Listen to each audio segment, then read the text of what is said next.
اعوذ باللہ من الشیطان الرجیم بسم اللہ الرحمن الرحیم السلام علیکم ورحمۃ اللہ۔ آج کی کلاس کا تعلق کل والی کلاس کے ساتھ ہے، اس لیے ہم سب سے پہلے یہ دیکھیں گے کہ ہم نے کل کیا دیکھا۔ کل پیچھے والی باتیں ریوائز کرنے کے بعد ہم نے دیکھا کہ خبر یا حدیث کے رد ہونے کی کون سی وجوہات ہوتی ہیں اور کتنی ہوتی ہیں، تو ہمیں پتہ چلا کہ یہ تقریباً 40+ وجوہات ہیں، جن میں 2 بڑی وجوہات ایک سند کے اعتبار سے ہیں اور دوسری متن کے اعتبار سے ہے۔ اگر ہم سند کے اعتبار سے دیکھیں، اور اب تک آپ کو بات سمجھ میں آ گیا ہوگا کہ سند کیا ہے، ٹھیک ہے۔ اگر ہم سند کے اعتبار سے دیکھیں تو اگر کسی مقام پر سند ٹوٹی ہوئی ہے، بیچ میں کوئی راوی گرا ہوا ہے، تو اس حدیث کو قبول نہیں کیا جاتا، زیادہ تر اس حدیث کو رد کر دیا جاتا ہے۔ اور اگر راوی میں وہ خصوصیات نہ ہوں جن کا ہونا اس میں ضروری ہے، یعنی اگر راوی میں کوئی برائی ہے، کوئی اس کا کردار اچھا نہیں ہے، اس کا حافظہ اچھا نہیں ہے، تو ان حدیث کو بھی زیادہ تر حذف کر دیا جاتا ہے یا رد کر دیا جاتا ہے، یا پھر ان کو قابل قبول نہیں سمجھا جاتا۔ تو ہم نے شروع کیا تھا ہمارا کل کا ٹاپک کہ کسی مقام پر اگر سند ٹوٹی ہوئی ہو تو اس حدیث کو ہم کیا کہیں گے، اور سند کس حساب سے ٹوٹی ہوئی ہو۔ تو ہمیں اس کی 2 وجوہات ملی، 1 یا 2 اقسام ملی۔ سقوط راوی یعنی راوی کا گر جانا، اس کی 2 بڑی وجوہات یا اس کی 2 بڑی قسمیں یہ تھیں کہ ایک سقوط بہت واضح ہوتا ہے، اتنا واضح کہ کسی بھی دیکھنے والے کو سمجھ میں آ جائے کہ یہاں پر یہ جو سند بیان کی جا رہی ہے اس حدیث میں، یہاں پر ایک آدمی یا 2 آدمی، ایک راوی یا 2 راوی گرے ہوئے ہیں، جن میں ایک حدیث تھی معلق حدیث۔ معلق یہ ہم کل سیکھ چکے ہیں، ٹھیک ہے۔ معلق وہ حدیث ہوتی ہے جو جس کی شروع میں صحابی گرے ہوئے ہوں۔ پھر مرسل وہ حدیث جس میں صحابہ گرا ہوا ہو، یعنی وہ جس نے ڈائریکٹ بات آپ صلی اللہ علیہ وسلم سے سنی تھی۔ تابعی جب حدیث کو بیان کرے تو بیچ میں صحابی کو چھوڑ کر پھر آگے بیان کرے، یعنی وہ ایسے دکھائے جیسے اس نے خود آپ صلی اللہ علیہ وسلم سے حدیث سنی ہے۔ پھر مزل روایت یعنی ایسی روایت جس میں پے در پہ 2 یا 2 سے زیادہ راوی گرا دیے گئے ہوں۔ اور منقطع روایت ایسی روایت جس میں کسی بھی حصے سے 1 یا 1 سے زیادہ راوی گرے ہوئے ہوں۔ تو یہ 4 حدیث کی قسمیں ہیں۔ معلق اور مرسل روایات کو تو زیادہ تر شرائط کے بعد قبول کر لیا جاتا ہے، بہت تحقیق کے بعد، جبکہ مزل اور منقطع روایت کو زیادہ تر قبول نہیں کیا جاتا۔ ہاں، اگر جو حدیث منقطع ہے یا مزل ہے، اگر اس سے صحیح ریلیٹڈ ایک حدیث صحیح ہے تو اس کی تقویت کے طور پر، اس کو پختہ کرنے کے طور پر مزل یا منقطع روایت لی جائے گی، ورنہ زیادہ تر انہیں قبول نہیں کیا جاتا۔ اب ہم سقوط راوی کی دوسری قسم پر چلتے ہیں، جس کا مطلب ہے سقوط خفی، یعنی راوی کا اس طرح گرا دینا، اتنی چالاکی سے گرا دینا کہ کسی کو بھی پتہ نہ چلے کہ یہاں سے راوی گرا ہوا ہے۔ آپ کے ذہن میں ایک سوال پیدا ہو رہا ہوگا کہ کیا محدثین کو یا حدیثیں بیان کرنے والے کو یا راویوں کو جو روایت بیان کرتے تھے، خدا کا خوف نہیں تھا کہ وہ ایسے بیچ میں خلبل کر دیتے یا خلط ملت کر دیتے یا گرا دیتے تھے؟ تو ان کی بہت سی وجوہات تھیں جن کا جواب ہم انشاءاللہ آخر میں دیکھیں گے۔ فی الحال یہ دیکھیں کہ یہ جو راوی گرا دیتے ہیں تو وہ کیوں گرا دیتے ہیں۔ پہلے ہم سقوط خفی کی وضاحت دیکھ لیتے ہیں۔ سقوط خفی کا مطلب یہ ہے کہ روایت میں کسی راوی کی گمشدگی واضح نظر نہیں آتی، بلکہ یہ پوشیدہ ہوتی ہے، بظاہر سند مکمل لگتی ہے، لیکن گہرائی میں جا کر پتہ چلتا ہے کہ کہیں نہ کہیں کوئی مسئلہ موجود ہے۔ اور سقوط خفی کی 2 اقسام ہیں، ایک ہے تدلیس یعنی دھوکہ دینا، اور ایک ہے مرسل خفی۔ تدلیس یعنی دھوکہ دینا، اسے جھوٹ کا بھائی بھی کہا جاتا ہے۔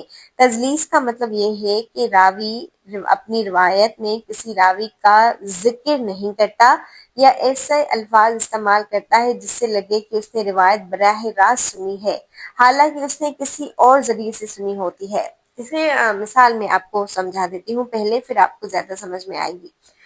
آپ نے کسی سے ایک بات سنی، یہ آپ ہیں، آپ نے بات سنی فلاں سے، پھر اس فلاں نے اس فلاں سے سنی اور اس نے اس سے، یعنی ایک بات ہے جو آپ مسلسل بہت سے لوگوں سے سنتے آ رہے ہیں۔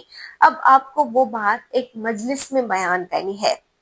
آپ کہیں گے اپنی بات کو پختہ کرنے کے لیے کہ میں نے یہ بات فلاں سے سنی، پھر فلاں سے سنی، پھر فلاں سے سنی، پھر اس نے مجھے بتایا. ٹھیک ہے، یعنی آپ اگر کسی کو بتائیں گے کہ میں نے یہ بات اپنی طرف سے نہیں کہی، بلکہ آپ اس بات کو آپ صلی اللہ علیہ وآلہ وسلم کا نام دیں گے، کیونکہ حدیث تو آپ صلی اللہ علیہ وآلہ وسلم کے الفاظ، آپ صلی اللہ علیہ وآلہ وسلم کی طرف منسوب کیے گئے الفاظ ہوتے ہیں نا.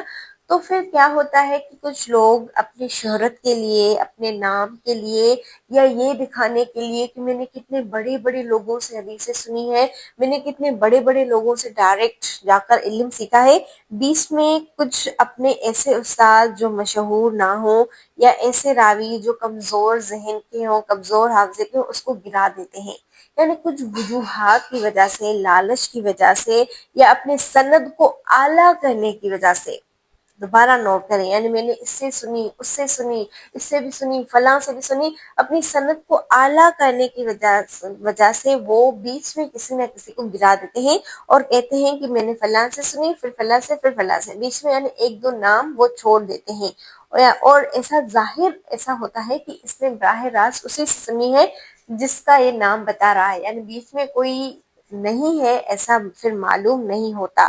اور اس کی 3 قسمیں ہیں کہ ایسا لوگ کیوں کرتے ہیں، جن میں پہلی قسم ہے تدلیس اسناد، جس کا مطلب یہ ہے کہ یہ تب ہوتی ہے جب کوئی راوی اپنے استاد کا نام چھپا لیتا ہے یا درمیان کے کسی راوی کو چھوڑ دیتا ہے تاکہ سند مختصر اور مستند لگے، یعنی ایک مضبوط سند لگے. اس کے لیے وہ اپنے استاد کا نام یا تو چھوڑ دیتا ہے یا بیچ میں کسی بھی راوی کا نام چھوڑ دیتا ہے. مثال یہ ہے، جیسے دیکھیں سفیان بن عیینہ ایک معتبر راوی تھے، ٹھیک ہے، سفیان بن عیینہ، لیکن وہ کبھی کبھار زہری سے ایسی روایات نقل کرتے تھے جو انہوں نے براہ راست نہیں سنی. اب یہ زہری کون ہے، اس کو نوٹ کر لیں. یہ زہری اپنے وقت کا ایک بڑا نام ہے، یعنی جو احادیث بیان کرتے ہیں نا، ان کے حساب سے یہ زہری اپنے وقت کا ایک بڑا نام ہے، ایک معتبر شخص جس کی روایات کو قبول کیا جائے، جن کی احادیث کو لیا جائے. سفیان بن عیینہ ان کے شاگرد ہیں. صحیح ہے، جب زہری کی وفات ہوئی تھی تو سفیان بن عیینہ تقریباً 17 سال کے تھے. تو انہوں نے کچھ احادیث زہری سے سنی تھی یا کہیں نہ کہیں ان سے ملاقات کی تھی اپنے استاد سے. زہری سفیان بن عیینہ کے استاد ہیں، ان سے ملاقات بھی کی تھی، لیکن اتنی نہیں کی تھی کہ بہت زیادہ احادیث ان سے لے سکے. بس انہیں یہ معلوم تھا کہ ایک بڑی شخصیت ہے، اپنے آپ میں یہ ایک نام رکھتے ہیں. تو پھر سفیان بن عیینہ کیا کرتے تھے، جب احادیث نقل کرتے تھے، جب وہ احادیث سکھاتے تھے بڑے ہو کر، تو وہ لوگوں کو براہ راست کہتے تھے کہ میں نے زہری سے سنا ہے، یعنی زہری نے یہ کہا ہے. یعنی لوگوں کو یہ لگتا تھا کہ ہاں یہ اس سے ملا ہوگا. تو یہ یعنی اپنے آپ کو خاص کرنے کے لیے یا لوگوں کے بیچ میں بڑا کرنے کے لیے اس طرح کیا جاتا تھا. اگر انہوں نے زہری سے براہ راست روایت سنی ہوتی تھی خود، یعنی ملاقات تو کی تھی نا، تو اگر خود سنی ہوتی تھی تو ان کے الفاظ ہوتے تھے زہری نے مجھے بتایا، اس نے مجھے یہ خبر دی ہے. لیکن جب وہ کسی اور کے ذریعے سے روایت سنتے تھے اور یوں کہلواتے تھے جیسے اس نے خود سنی ہے، تو الفاظ یہ ہوتے تھے زہری نے کہا، قال الزہری، یعنی پھر یہ نہیں کہتے تھے مجھے بتایا، بلکہ کہتے تھے اس نے کہا. یعنی اس کا مطلب یہ ہے کہ مجھے نہیں کہا، کسی اور کو کہا. تو یہ بھی تو سمجھ میں نہیں آ رہا، یہ تدلیس ہوئی، یہ دھوکہ دینا ہوا کہ اگلے کو یہ لگے کہ زہری نے کہا تو کس کو کہا، ہو سکتا ہے اسی کو کہا. تو اپنی سند کو اعلیٰ اور مضبوط کرنے کے لیے یا چھوٹا کرنے کے لیے اس طرح کے کام راوی کر دیا کرتے تھے. یہ صرف ایک مثال تھی، ایسی اور بھی مثالیں ہیں. اسی طرح وہ درمیان میں، یعنی یہ جو سفیان بن عیینہ یہ روایت بیان کرتے تھے، تو وہ درمیان میں عبد الرزاق اور معمر بن راشد یعنی کہ 2 راویوں کا ذکر نہیں کرتے تھے، بلکہ ڈائریکٹ اپنا درجہ بلند کرنے کے لیے کیا کہتے تھے، زہری نے کہا. کس سے کہا تھا انہوں نے؟ عبد الرزاق سے یا معمر بن راشد سے.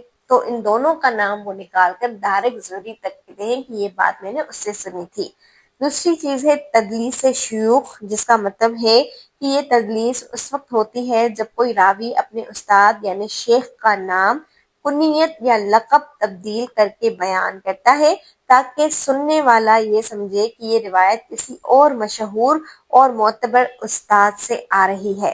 ٹھیک ہے، اپنے استاد کا نام، ہو سکتا ہے اس کا استاد اتنا معروف نہ ہو یا اس کا اتنا نام نہ ہو، تو شہرت کے لیے یا مشہور ہونے کے لیے یا اور دوسرا معتبر استاد اگر اسے مل جائے لیکن اسے وہ حدیث سنی نہیں ہے، تو اپنی روایات کو اعلیٰ کرنے کے لیے وہ کیا کرتے تھے، استاد کا نام بدل دیا کرتے تھے۔ مثال کے طور پر اگر کسی راوی کا استاد کم معروف تھا، اتنی اس کی شہرت نہیں تھی، اور اس کا اصل نام محمد بن عبد الرحمن تھا، تو وہ اس کا نام اس طرح تبدیل کر کے بیان کر سکتا ہے، ابو القاسم القریشی نے بیان کیا۔ اب ہو سکتا ہے کہ محمد بن عبد الرحمن کو کوئی نہ جانتا کہ وہ عبد القاسم القریشی تھا، تو اسی طرح سننے والا یہ سمجھے گا کہ یہ روایت کسی اور معتبر شخصیت سے آ رہی ہے۔ تو اس لیے محدثین نے بہت تحقیق اور غور و فکر کیا ہے تاکہ صحیح احادیث ہم تک آ جائیں۔ تو یاد رکھیں کہ یہ دوسری قسم تھی۔ پہلی قسم کیا تھی؟ دھوکہ دینے کی، یعنی راوی کو گرا دینے کی مخفی طور پر۔ پہلی قسم یہ تھی کہ راوی کو اس طرح گرا دینا کہ یوں لگے جیسے آپ نے اسے براہ راست سنی ہے، استاد کا نام یا کسی بھی راوی کا نام اس طرح گرا دینا، لیکن جبکہ اگر گہرائی میں جایا جائے تو وہاں سے کوئی نہ کوئی ہٹا ہوا ہے، کوئی نہ کوئی گڑبڑ ضرور ہے۔ تیسری قسم ہے تدلیس تسریہ، جس کا مطلب ہے سند میں ضعیف راوی کو گرا دینا۔ یہ سب سے خطرناک تدلیس ہے، سب سے بری یوں سمجھے، کیونکہ اس میں راوی جان بوجھ کر سند میں سے کسی ضعیف راوی کو نکال دیتا ہے، یعنی اس لیے نکالتا ہے کہ وہ ضعیف ہے، اور صرف سکہ راویوں کو رکھتا ہے تاکہ سند زیادہ مستند لگے، یعنی کسی کو یہ لگے کہ میں نے صرف سکہ راویوں، معتبر راویوں سے ہی روایت لی ہے۔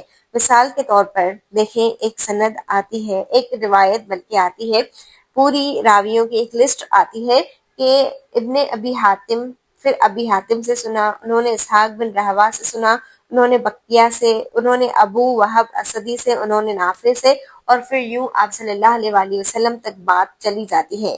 لیکن یہاں پر یہ جو بقیہ ہے، انہوں نے بیچ میں ایک راوی نکال دیا جن کا نام تھا اسحاق ابن فروا۔ یہ ایک ضعیف راوی تھے اور بقیہ کو معلوم تھا، تو اس لیے اس نے اپنے سند کو اعلیٰ کرنے کے لیے، کیونکہ یہ بھی سکہ ہے، یہ بھی سکہ ہے، یہ بھی سکہ ہے، یہ بھی اور یہ بھی، تو اپنی سند کو اعلیٰ کرنے کے لیے، خاص کرنے کے لیے، معتبر کرنے کے لیے اس نے ضعیف راوی نکال دیا۔ تو یہ ایک بہت بڑی تدلیس ہے اور اس سے بچنا ضروری ہے، اور ایسی روایات کو پرکھنا بھی ضروری ہے۔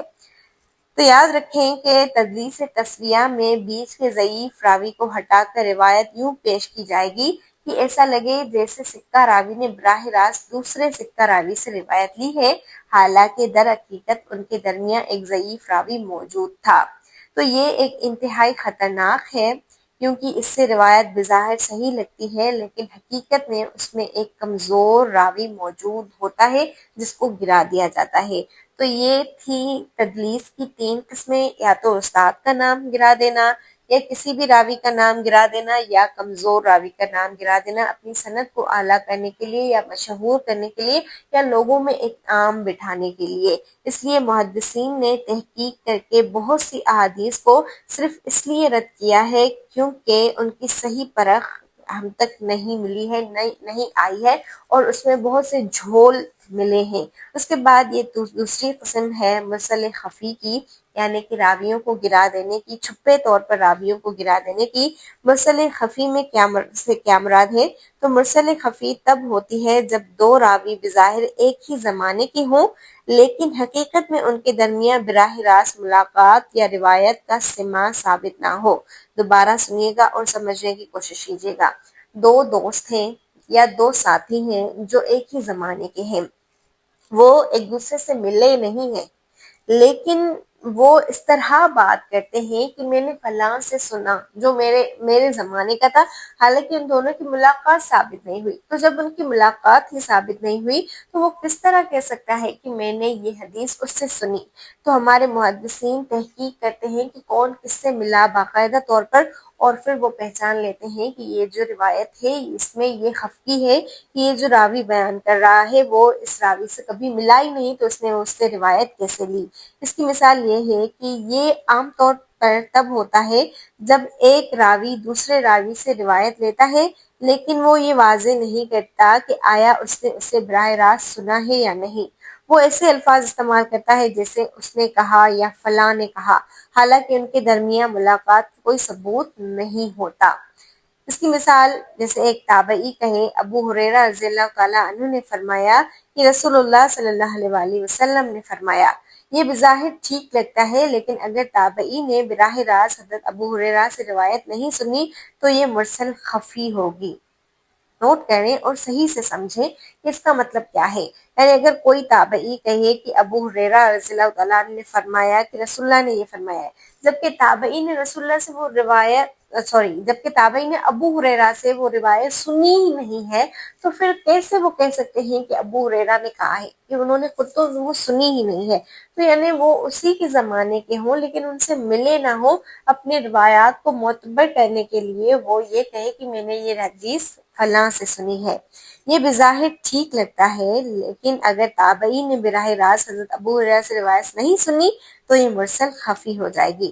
فقہی موقوف سے اگر دیکھا جائے، چونکہ یہاں دونوں راوی ایک ہی دور کے ہوتے ہیں، اس لیے اس کو حدیث کے دیگر عیوب کی طرح بہت بڑا نقص نہیں سمجھا جاتا، لیکن اس کی تصدیق کے لیے مزید شواہد درکار ہوتے ہیں۔ اب یہاں پر ہم مین ٹاپک کی طرف آتے ہیں کہ یہ سب کیا کیوں جاتا ہے۔ کیا ضروری ہے راویوں کو گرا دینا یا دنیا کی شہرت اتنی ضروری ہے؟ تو یاد رکھیں یہ سب اس لیے کیا جاتا ہے تھا کیونکہ انسان ہمیشہ خیر و شر کے درمیان ہوتا ہے۔ ہر کسی میں خیر بھی ہوتا ہے، ہر کسی میں شر بھی ہوتا ہے۔ کچھ راوی اپنی سند کو مختصر یا مضبوط دکھانے کے لیے تدلیس کرتے تھے، یعنی دھوکہ دے دیتے تھے، راوی کو گرا دیتے تھے۔ کچھ شہرت کے طلبگار تھے، کچھ روایات کو مختصر یا مضبوط کرنے کے لیے، کچھ شہرت کے لیے، اور کچھ اپنے نظریات کو پھیلانے کے لیے احادیث میں رد و بدل کرتے تھے۔ بعض نے سیاسی یا فرقہ وارانہ مقاصد کے لیے سند میں تبدیلی کی اور کچھ محض لاپرواہی کا شکار ہوئے۔ لیکن بات یہیں پر ختم نہیں ہوتی۔ اللہ کا خوف رکھنے والے محدثین نے ان سب کا محاسبہ کیا، ان سب کی جانچ پرکھ کی، تحقیق کی، جرح و تعدیل کے اصول بنائے اور لاکھوں ضعیف احادیث کو رد کر دیا تاکہ امت تک صرف حق پہنچے۔ یہی علم حدیث کی سب سے بڑی حفاظت تھی، جو اتنی باریکی سے، اتنی خوبصورت طریقے سے، اتنی توجہ اور اتنا وقت دے کر کی گئی۔ اللہ تعالیٰ ان سب کی محنتوں کو قبول کریں، آمین۔ السلام علیکم۔